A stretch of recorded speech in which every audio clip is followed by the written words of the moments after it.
Bonjour à toutes et à tous, et bienvenue dans Culturé et Confiné, le podcast qui vous conseille une œuvre culturelle par jour pendant le confinement. Aujourd'hui, on va parler de La Horde du Contrevent d'Alain Damasio. C'est ça qu'il faut, il n'y a que ça qu'il faut, quoi. Et que tu restes collé au vent, quoi.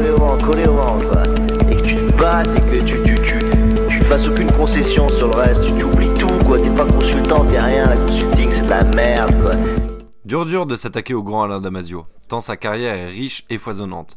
Tantôt écrivain de romans, de nouvelles et d'essais, tantôt créateur radiophonique, scénariste pour le jeu vidéo et la série TV, dramaturge, commissaire d'exposition, militant, parleur, slammer, papa. Parler de tout ce qu'a dit ou fait Alain Damasio serait peine perdue. Il a signé plus d'une centaine de créations, qu'elles soient littéraires, sonores ou même vidéoludiques, et toutes ces interviews disponibles sur le web, très captivantes, durent au minimum 30 minutes et peuvent durer jusqu'à 3 heures. En même temps, le gars n'a jamais eu de portable, il n'habite pas à Paris, surtout pas, il ne se déplace donc jamais pour rien, et encore moins pour une interview de 5 minutes. Je vais donc essayer de vous donner envie de le découvrir à travers une seule de ses œuvres pour l'instant. Peut-être m'attarderai sur d'autres de ses créations dans de prochains épisodes. Dans le morceau qu'on entend en début d'épisode, c'est bien Alain Damasio, 50 ans au compteur, la mine souvent rieuse, qui parle sur une musique composée par le DJ Rhône, dont je vous parlais hier. C'est grâce à ce morceau, Bora Vocal, que j'ai découvert le gaillard. Et j'étais loin de me douter de la claque que j'allais prendre. C'est mon meilleur ami Clément qui m'a fait découvrir cette chanson, et je vous avoue qu'aux premières écoutes, je ne comprenais rien aux paroles. J'avais juste l'impression d'entendre un gars hurler des gros mots à la fin. Certaines phrases m'étaient donc énigmatiques. La première d'abord, lorsqu'il dit « Alain, la horde du contrevent, tu la réussiras uniquement si tu t'isoles, quoi », ainsi que ces personnages qu'il cite. Faut que Caracol existe en toi complètement, qu'Ayrton Strochnist soit toi, que Pietro della Rocca tu le deviennes. Je n'y faisais pas trop attention.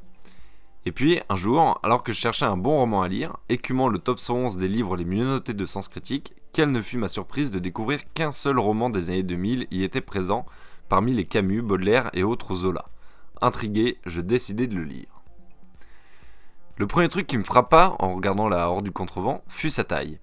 Grand lecteur étant petit, j'avais complètement arrêté de lire dans mon adolescence, préférant l'usage des écrans et de l'audio, plus simple d'accès car complètement passif et beaucoup moins engageant. Et là, c'est le drame. Dès les premières pages du roman, je ne comprends strictement rien. Sérieusement, les 100 premières pages du livre, et 100 c'est beaucoup, on ne comprend rien. On ne sait pas qui parle, de quoi parlent les personnages, etc., etc. Le seul truc qu'on comprend, c'est qu'ils semblent se battre contre du vent. Et ils ont l'air d'avoir une sacrée organisation pour le contrer, ce vent. Dans cette horde, donc, certains sont devant, d'autres derrière, d'autres au milieu, etc., etc. Chacun sa place. Je ne comprenais pas ce que je lisais, pourtant je me refusais à lâcher ce roman, parce que, bien que dur, je me disais que je ne pouvais pas abandonner maintenant, là où tant d'autres ont été au bout du livre. Alors pourquoi pas moi ? En fait, la force de cette intro, c'est qu'on est directement plongé dans le cœur de l'action. Le livre commence par une scène d'action très violente, avec un vent virulent, et comme toute scène d'action, les personnages n'ont en fait pas le temps de penser avec des idées claires, ils doivent agir.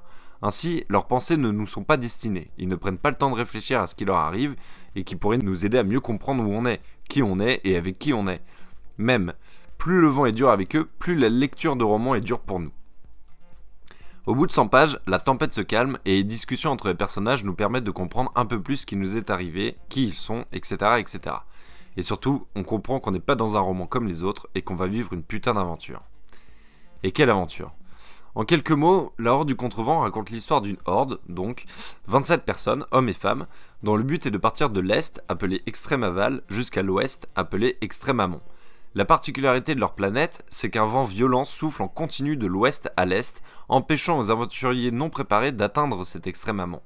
Personne ne sait donc ce qu'il se passe là-bas et d'où vient ce vent qui souffle aussi fort. Mais justement, ce ne sont pas des aventuriers non préparés. En fait, c'est même la 34e horde à faire ça, à essayer d'atteindre cet extrême amont et voir ce qui se passe là-bas et découvrir d'où vient ce vent violent.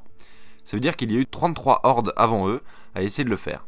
Et d'ailleurs, ce sera aussi la dernière, car l'organisme finançant ces expéditions a annoncé vouloir arrêter d'envoyer des hommes au casse-pipe pour rien, les hordes précédentes n'étant jamais revenues. On suit donc ces 27 gars surentraînés depuis la naissance pour cette expédition qui durera quasiment toute une vie. Les bases sont posées, vous pouvez commencer le roman. Alors, l'intro originale du roman n'est pas la seule particularité du livre, il y en a d'autres. Tout d'abord, en tout, il y aura 8 narrateurs dans le récit, tous symbolisés par un symbole propre. Dans ma version du livre, c'est sur le marque-page qu'il est écrit à quel personnage correspond chaque symbole. En effet, chaque paragraphe commence par un de ces symboles, et on comprend alors qui est le narrateur du paragraphe en question. Je vous raconte pas la galère si vous perdez le marque-page. Mais vous allez voir que plus vous avancez dans le roman, moins vous en aurez besoin. Déjà parce que des personnages meurent, ça en fait moins à retenir, mais aussi et surtout parce qu'au bout d'un moment, vous commencerez à connaître ces héros, à reconnaître leur tic de langage, leur façon de penser, de parler, de concevoir la vie, et c'est une autre force du roman. Une autre particularité, c'est que la numérotation des pages se fait à l'envers. En effet, on commence à la page 701 pour terminer à la page 1, et plus on se rapproche de la fin, plus on enchaîne les pages de plus en plus vite. Comme les héros, on avance plus vite quand on veut absolument savoir ce qu'il se passera à la fin. Dernière particularité du roman, à sa sortie, le livre fut accompagné d'un CD signé par le compositeur Arnaud Alivan, entre autres compositeur de la BO de la série Caïn. Complémentaire au roman, ce CD constitue en fait la bande originale du livre. C'est un album qui a entièrement été composé à partir de romans pour en déployer l'univers, pour le représenter, le rendre présent à nouveau autrement, nous dit Alain Damasio.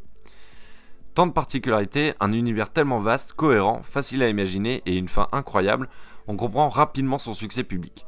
Véritable best-seller, il fut vendu à plus de 300 000 exemplaires. On comprend aussi son succès critique. Récompensé du Grand Prix de l'Imaginaire en 2006, prix littéraire créé en 1974 au Festival de SF de Clermont-Ferrand, qui a entre autres récompensé Pierre Bordage, Dan Simmons ou encore Moebius, La Horde du Contrevent est immédiatement devenu un roman cultissime. Revenons à la chanson du début. Dans Bora Vocal donc, c'est bien Alain Damasio qui se parle à lui-même. En fait, ce sont des extraits de journaux intimes audio que Damasio tenait pendant l'écriture de son roman, écrit entre 1999 et 2006, juste après son premier roman, La Zone du Dehors, sorti en 1999 alors qu'il n'avait que 30 ans. On en parlera peut-être dans un prochain épisode, tant j'ai aussi adoré ce roman. Lorsqu'il dit « Alain, la horde du contrevent, tu la réussiras uniquement si tu t'isoles », tu comprends ce que ça veut dire isoler, isola l'île. L'île dont il parle n'est autre que la Corse, car, pendant l'écriture de roman, Damasio s'y rendait 20 jours par mois. Isolé de tout contact humain, physique ou virtuel, il s'enregistre en fait pour éviter de sombrer dans la folie. Il en parle mieux que moi, je vous invite à regarder la très bonne interview de Radio Nova sur YouTube où Damasio et Ron parlent de la jeunesse du morceau. Quand il dit tu crées ton île et tu l'évastes au maximum, il faut que les gens soient extrêmement loin de toi parce que ton univers sera vaste, immense, énorme. Alain Damasio nous donne en fait les clés de sa méthode d'écriture, que ce soit dans les romans, les nouvelles ou même dans ses scénarios de jeux vidéo et de séries. Avant de trouver l'histoire, il définit l'univers de l'œuvre, écrivant ce qu'il appelle une bible, c'est-à-dire écrire le folklore, décrire les personnages, détailler leur histoire et leur passé, leurs émotions, leur attitude. Et ce n'est qu'à la fin qu'il envisage le récit, en fonction des personnages et de leur univers. Et enfin, lorsqu'il dit « et tu restes collé au vent, collé au vent, collé au vent », il fait une analogie assez particulière entre son procédé d'écriture et ce que ressent la Horde lors de son voyage. Ce que vit en fait la Horde, nous le ressentons donc en tant que lecteur, comme lors de la scène d'intro dont je vous parlais au début, mais Damasio l'a aussi vécu en écrivant. Au final, tout le monde ressort essoufflé de ce roman. Tous ensemble, essoufflés à la fin du roman, c'est peut-être le point commun de tous les lecteurs. Et, en terminant le livre, on comprend rapidement que l'on fait désormais partie de ce groupe de gens qui ont lu la Horde. Aujourd'hui encore, je continue de voir de nombreuses personnes lire le roman dans le métro ou d'autres espaces publics, et je n'ai pas peur de venir leur parler car je sais que quelque chose nous unit. Une telle communauté de lecteurs est forcément amenée à agrandir cet univers, et de nombreuses fanfictions du roman pullulent sur internet.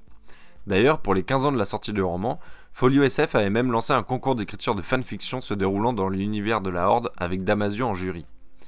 Évidemment, beaucoup de professionnels se mirent aussi en tête de vouloir adapter le roman dans d'autres médias.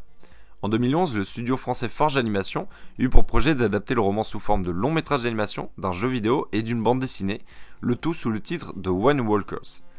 L'épopée durera 4 ans et une équipe de 40 personnes sera mobilisée et une bible de plus de 1000 pages ainsi que beaucoup de concept art seront conçus.